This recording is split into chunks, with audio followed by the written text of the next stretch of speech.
રાજકોટમાં રાષ્ટ્રીય કક્ષાની સ્પર્ધાનો પ્રારંભ થતા પહેલા જ વિવાદ શરૂ થઈ ગયો છે. ભારતભરમાંથી વિવિધ રાજ્યોના અને CBSE board, state board, school games કેન્દ્રીય વિભાગના વિદ્યાર્થીઓ રાજકોટ પહોંચતા જ તેમને કડવો અનુભવ થયો છે. આ ખેલાડીઓનો આક્ષેપ છે કે તેમને 3 સ્ટાર હોટેલનું કહીને ટાઉનશીપમાં ઉતારો આપવામાં આવ્યો હતો, જ્યાં કોઈ પણ પ્રકારની સુવિધાઓ ન હતી. ભોજન, પીવાનું પાણી તેમજ શૌચાલયમાં પણ પાણી ન હતું અને જમીન પર ગાદલા પાથરી દેવામાં આવ્યા હતા. રાજકોટના ભગવતીપરામાં 4 વર્ષથી બંધ શહીદ રાજગુરુ ટાઉનશીપમાં વિદ્યાર્થીઓને ઉતારો આપવામાં આવ્યો. રાજકોટ શહેરમાં રાષ્ટ્રીય કક્ષાની સ્વિમિંગની સ્પર્ધા યોજાઈ રહી છે. કોઠારિયા રોડ સ્નાનાગાર ખાતે 45 યુનિટના 3500 તરવૈયાઓ અલગ અલગ તરણ સ્પર્ધામાં ભાગ લેશે. સ્વિમિંગ સ્પર્ધા અંડર 14, 17, 19 कैटेगरी में योजाशे.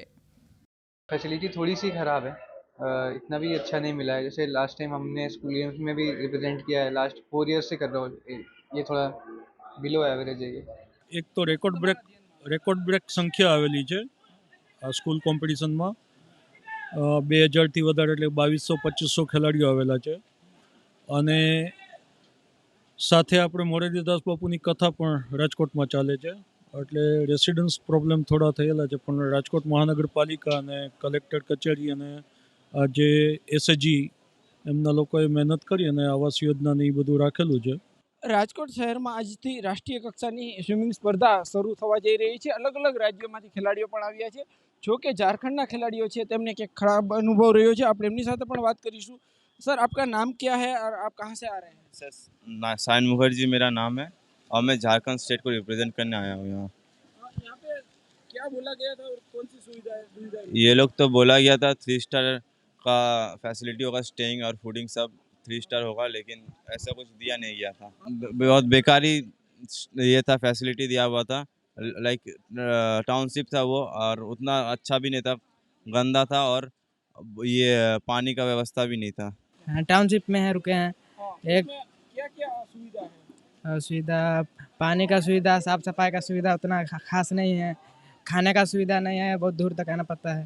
ખાસ કરીને બહારના રાજ્યોમાંથી જ્યારે ખેલાડીઓ આવતા હોય છે ત્યારે તેમને જે છે યોગ્ય સુવિધા મળવી જોઈએ, પરંતુ 3 સ્ટાર હોટલની બદલે તેમને ક્યાંક ને ક્યાંક જે છે ટાઉનશીપમાં આપી દેવામાં જગ્યા આપી દેવામાં આવી છે. તે પાણીની પણ યોગ્ય સુવિધા ન હોવાનો આક્ષેપ ખેલાડીઓ કરી રહ્યા છે. હાર્દિક જોશી, ન્યૂઝ 18 ગુજરાતી, રાજકોટ.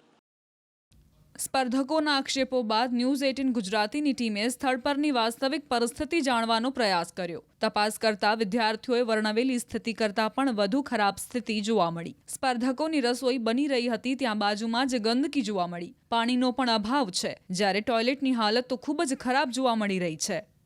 રાજકોટ શહેરમાં જે રાષ્ટ્રીય કક્ષાની જે સ્વિમિંગ સ્પર્ધા યોજાઈ રહી છે તે સ્પર્ધા શરૂ થાય એ પહેલાં જ વિવાદ સામે આવ્યો હતો. ખાસ કરીને વિદ્યાર્થીઓનો આક્ષેપ હતો કે અહીંયા જે છે એ પાણી સહિતની અસુવિધા છે. ત્યારે ન્યૂઝ 18ની ટીમ અત્યારે પહોંચી છે જે આવાસમાં જે ટાઉનશીપમાં જે વિદ્યાર્થીઓ છે, જે સ્પર્ધકો છે, તેમને જે જગ્યાએ રહેવાની વ્યવસ્થા આપી છે ત્યાં અત્યારે પાણી છે તે બિલકુલ ન આવતું હોવાનું સામે આવી રહ્યું છે.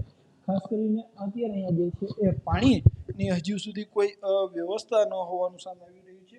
પાણી નથી આવતું. એટલું જ નહીં, આ જે દ્રશ્યો જોઈ શકો છો કે આ એ જ ટાઉનશીપ છે કે જે જગ્યાએ વિદ્યાર્થીઓ જે સ્પર્ધકો છે તેમને રહેવાની વ્યવસ્થા કરાઈ છે. એટલું જ નહીં, અત્યારે અહીંયા જે ટોયલેટ છે, ટોયલેટની અંદર પણ અત્યંત જે છે એ ખરાબ ગંદકી જોવા મળી રહી છે. તાત્કાલિક મીડિયાના અહેવાલ બાદ તાત્કાલિક તંત્ર દોડતું થયું છે. સાફ સફાઈની કામગીરી હાથ ધરાઈ છે, પરંતુ ક્યાંક ને ક્યાંક આ જે ટાઉનશીપ છે તે છેલ્લા ઘણા સમયથી બંધ હતી અને એટલા માટે અહીંયા હજુ અવ્યવસ્થાઓ જોવા મળી રહી છે.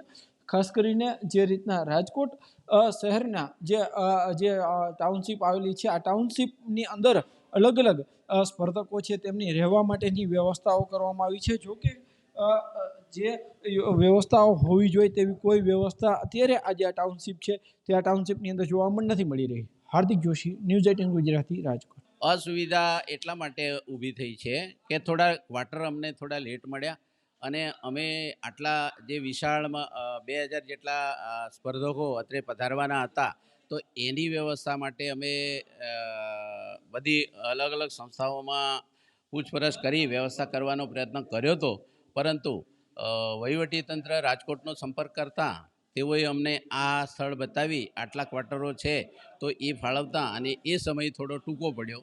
એના કારણે અને ટીમો પણ એરેવલ થતી ગઈ બિફોર ટાઈમ.